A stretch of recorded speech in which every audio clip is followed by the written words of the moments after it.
Hi, I'm Mike England. I'm the Managing Director for RS Components for Northern Europe, and that includes the UK, Scandinavia and Ireland. And I'm delighted to be able to say a few words about RS Components, following on from an article which I worked on with All Things Business back in February.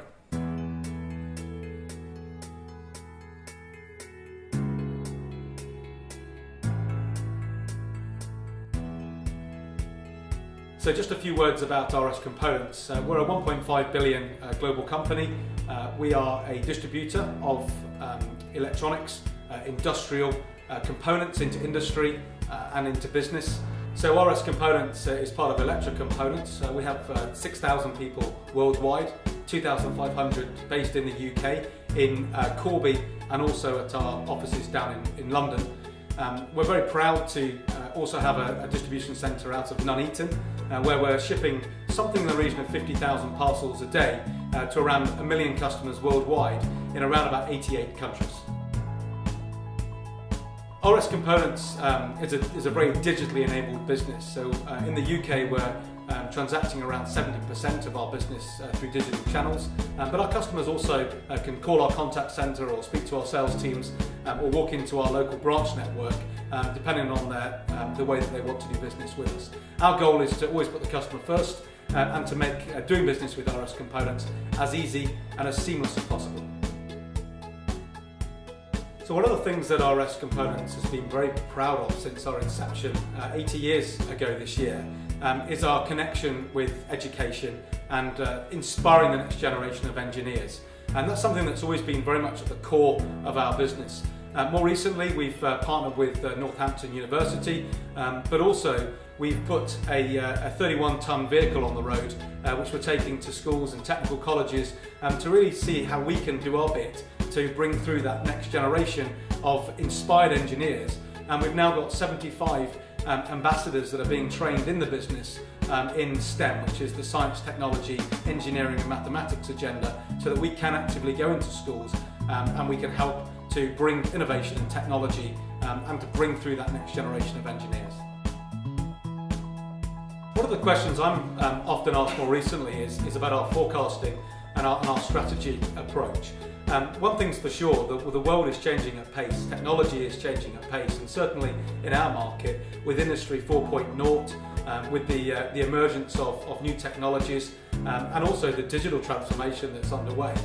We can really only plan so far into the future. So we look at typically a 5-year strategy journey, but really are looking at the next 3 years and always making sure that we stay very agile as a business and always thinking about how we innovate dependent upon what changes are happening in the market. And from a forecasting point of view, really looking at the next 24 months out and then really focusing on the 12-month and then bringing that back to a monthly forecast to ensure that all of our teams stay very focused on business performance. So one of the key areas of focus for us is our people.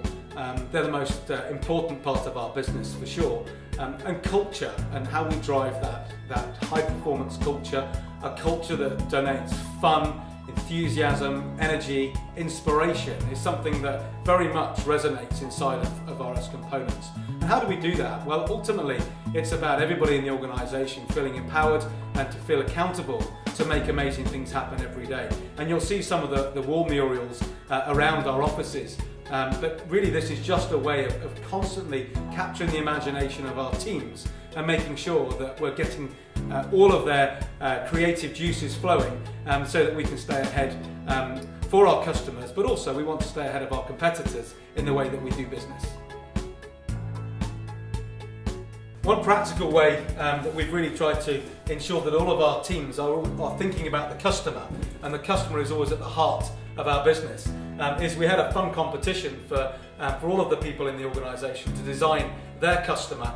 We call them our customer consciences, with a little caption donating that customer. So this is smart man Sam, and Sam needs to keep his factory running.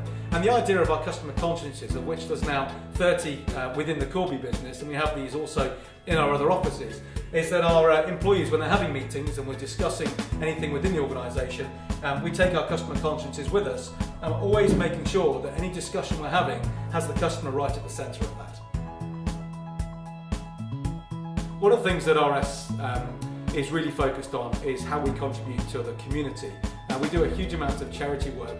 We've got just under 2,000 people based here in Corby, and everybody is focused on different charity projects. This year we've launched a national charity, Children with Cancer, and our goal is to raise £150,000 this year through a series of national projects which we're running.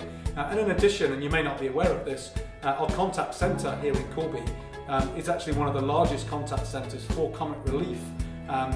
So our teams come together with their red noses on that evening. We bring in families and the kids, and we have a great time having games, but also, of course, answering the phones and taking the money on the night.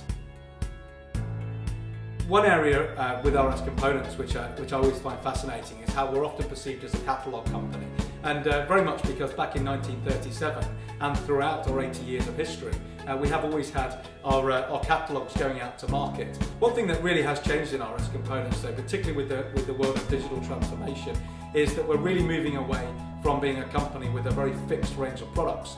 We are really looking now at being a value and innovator for our customers and wanting to enter into more long-standing partnerships with our customers as opposed to just having a transactional relationship. For us, that's very important, and for the future of our business and our customers, we really believe that that's the direction that we're driving hard.